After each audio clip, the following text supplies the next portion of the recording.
మంత్రి గారు అంటారు జీతాలు తీసుకుంటున్నటువంటి ఎమ్మెల్యేలు అసెంబ్లీకి రావట్లేదు అంటున్నారు.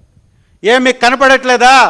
అసెంబ్లీ సాక్షిగా మీ కళ్ళ ముందే గవర్నర్ గారి సమక్షంలో మేము అసెంబ్లీలో కాదా నిలదీసింది, మేము అసెంబ్లీ నిలదీచింది, మేము అసెంబ్లీలో కాదా మిమ్మల్ని ప్రతిపక్ష హోదా ఇవ్వమని అడిగింది. మీరు చేసేటటువంటి అల్లర్ల మీద, మానభంగాల మీద, హత్యల మీద గవర్నర్ గారి సమక్షంలో మేము అడిగింది మీకు గుర్తులేదా? భయం భయం అని మమ్మల్ని అంటున్నారు, మీకు భయమా? నేను అడుగుతున్నా సూటిగా, మేమేం అడుగుతున్నాం? ప్రతిపక్ష పార్టీగా ఈ రాష్ట్రంలో అనేక సమస్యలు ఉన్నాయి. ఈ సమస్యల మీద మాట్లాడాలి అంటే తగినటువంటి సమయం కావాలి. ఆ సమయాన్ని మాకు ఇస్తామని చెప్పండి, మేము వస్తామంటున్నాం. మీలాగా మేము అలవెన్సెస్ అడగలేదే. చంద్రబాబు నాయుడు గారు ప్రతిపక్ష పార్టీ నాయకుడిగా ఉండి ఇంటి రెంట్ తీసుకున్నాడు, జీతాలు తీసుకున్నారు, అలవెన్సెస్ తీసుకున్నారు, చిట్ట చివరికి డీజిల్ డబ్బులు కూడా కొట్టేశారు కదా. మీకొక న్యాయం, మాకొక న్యాయమా? మీరు అసెంబ్లీకి పోకుండా జీతాలు తీసుకుంది వాస్తవం కాదా అని అడుగుతున్నా. ఇదే అసెంబ్లీ సెక్రటరీ గారికి నేను లెటర్ రాశాను. అయ్యా, చంద్రబాబు నాయుడు గారు అసెంబ్లీకి వెళ్ళక ముందు వెళ్ళకుండా ఆగిపోయిన తర్వాత జీతం డ్రా చేశారా లేదా వివరాలు ఇవ్వండి అని నేను వారికి రిక్వెస్ట్ చేశా. ఆర్టీఐ కింద అప్లై చేశా. నన్ను ప్రత్యక్షంగా పిలిచి అది విత్డ్రా చేసుకోమని అడిగారు వారు సెక్రటరీ గారు. లేదు లేదు, నాకు ఖచ్చితంగా వివరాలు ఇవ్వాల్సిందేనని నేను అడిగాను. ఈ రోజుకి వివరాలు ఇవ్వాలా? మీరు నిజంగా హౌస్ అలవెన్సెస్ తీసుకోకపోతే, మీరు నిజంగా మీరు జీతాలు తీసుకోకపోతే, అలవెన్సెస్ తీసుకోకపోతే, ఖర్చుల కింద మీరు ఖజానాని కొట్టివేయకపోతే బయట పెట్టండి వివరాలు. వేరే ఎమ్మెల్యేలు ఎందుకు? మీరే బయట పెట్టండి. మీరే వెళ్ళలేదు కదా అసెంబ్లీకి. ఇవాళ మేము అసెంబ్లీకి వస్తామంటున్నాం. 11 మందికి మమ్మల్ని ప్రత్యేక దృష్టితోటి మాకు అవకాశం ఇవ్వండి అని అడుగుతున్నాం. ఈ రాష్ట్రంలో ఉన్నటువంటి ఏకైక పార్టీ ప్రతిపక్ష party YSR Congress party. YSR Congress party ఏకైక ప్రతిపక్ష పార్టీ కాబట్టి ప్రతిపక్ష హోదా ఇవ్వమని అడుగుతున్నాం. అది హక్కు. అది ఓకే. అలవెన్సెస్ కోసం అడిగితే రాదని చెప్పండి. మేము అడగట్లేదే. మేము అడుగుతుంది సమయాన్ని. చంద్రబాబు నాయుడు గారికి అధికార పక్ష పార్టీ నాయకుడిగా ఎంత సమయం ఇస్తారో అంత సమయం మా నాయకుడికి ఇవ్వమని అడుగుతున్నాం. తప్ప సమయం కేటాయించడానికి కూడా నిబంధనలు ఉన్నాయా? ఎక్కువ సమయం కేటాయిస్తే ఆ నిబంధనలు మీకు అడ్డుగా ఉన్నాయా? ఒకవేళ ఉంటే బయట పెట్టండి. గతంలో ఒక్క ఎమ్మెల్యే ఉన్నటువంటి వారికి కూడా చాలా సమయం కేటాయించానని మీ వాళ్ళు మాట్లాడుతున్నారు కదా. ఎస్, 11 మంది ఉన్నాం, ఇస్తామని చెప్పండి. మీకు దమ్ము ధైర్యం ఉంటాయి. మీకు దమ్ము లేదు, ధైర్యం లేదు. ఎందుకంటే దోపిడీ మీ విధానం కాబట్టి, ఆ దోపిడీ బయటకు రాకుండా ఉండడం మీ యొక్క ఆలోచన కాబట్టి, ఆ ఆలోచన మేమొస్తే అది కుదరదు కాబట్టి మమ్మల్ని రాకుండా చేసేటటువంటి కార్యక్రమాలకి మీరు పూనుకుంటున్నారు. ఇవాళ అంటున్నారు మీరు అసెంబ్లీకి రాకపోతే మేము సస్పెన్షన్ చేస్తామని చెప్పేసి స్పీకర్ గారు అంటున్నారు. మేమేమంటున్నాం, మీరేమంటున్నారు? మేము వస్తాం, సమయం ఇవ్వమంటున్నాం, మీరు ఇవ్వలేనంటున్నారు. నిజంగా మీరు దమ్ము ధైర్యం ఉంటే, మీ ప్రభుత్వం మీద మీకు నమ్మకం ఉంటే, మీ ప్రభుత్వ పాలనని ఒక రెఫరెండంగా తీసుకొని మాతో పాటు చంద్రబాబు నాయుడు గారిని కూడా రాజీనామా చేయించండి. మా 11 మందిని కూడా సస్పెండ్ చేయండి. మేము కూడా రాజీనామా చేస్తాం. మీ ప్రభుత్వం యొక్క పనితీరు మీద రెఫరెండంగా పోదాం, మనం ముందుకి ప్రజలకు వెళదాం. ప్రజా తీర్పు కానీ మీ వైపు ఉంటే, ప్రజా తీర్పు మీ వైపు ఉంటే ఖచ్చితంగా మీ యొక్క నిబంధనలకు మేము ఆచరిస్తాం.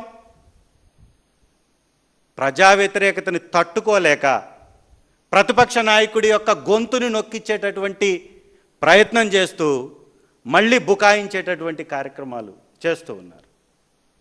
ఇవాళ రాష్ట్రంలో ఉన్నటువంటి పరిస్థితుల మీద సుదీర్ఘమైనటువంటి ప్రెస్ మీట్లు పెడితే గంటన్నర కూడా సరిపోవట్లేదు మాట్లాడడానికి ప్రతిపక్ష నాయకుడికి.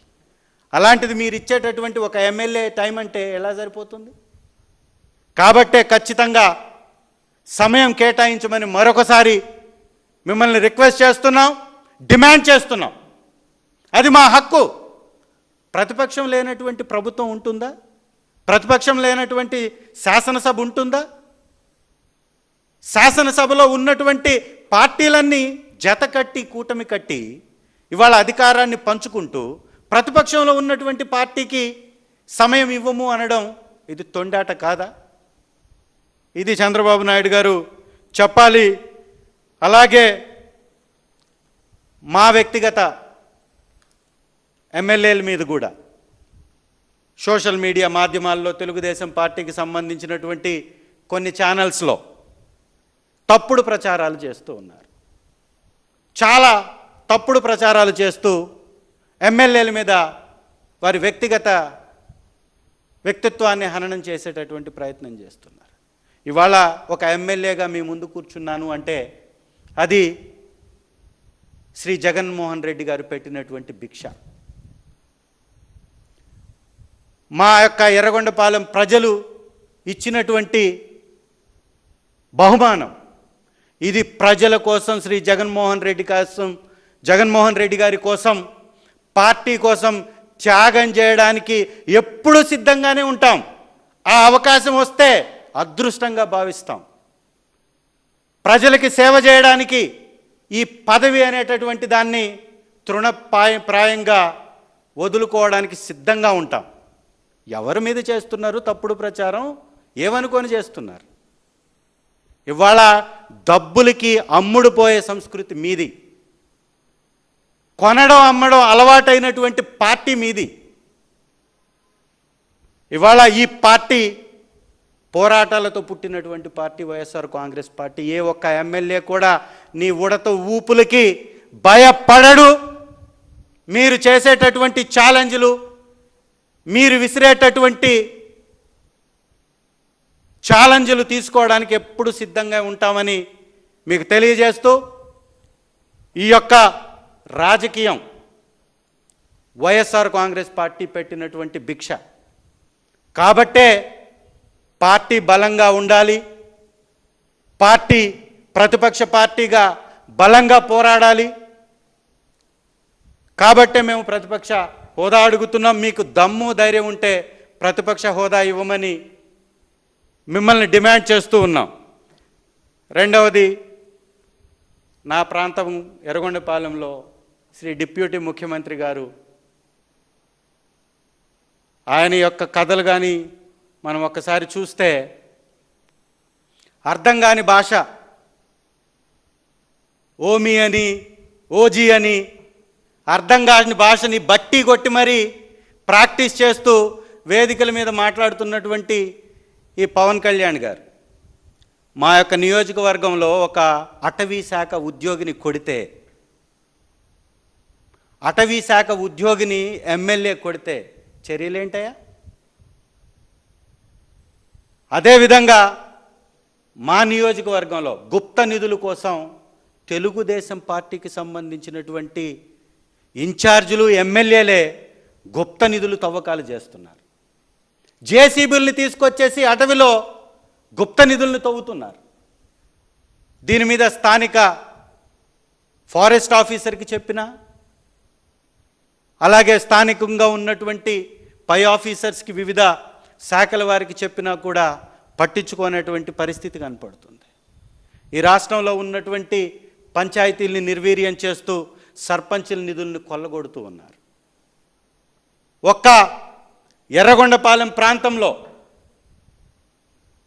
ఒక్క పంచాయతీలో దాదాపుగా ఏ ఒక్క పని చేయకుండా 25 లక్షల రూపాయలు డ్రా చేసినటువంటి ఉదాంతం ఉన్నది. వీటన్నిటిని కూడా డిపిఓ గారికి, కలెక్టర్ గారికి అందరికీ చెప్పినా కూడా ఎక్కడా న్యాయం జరగట్ల.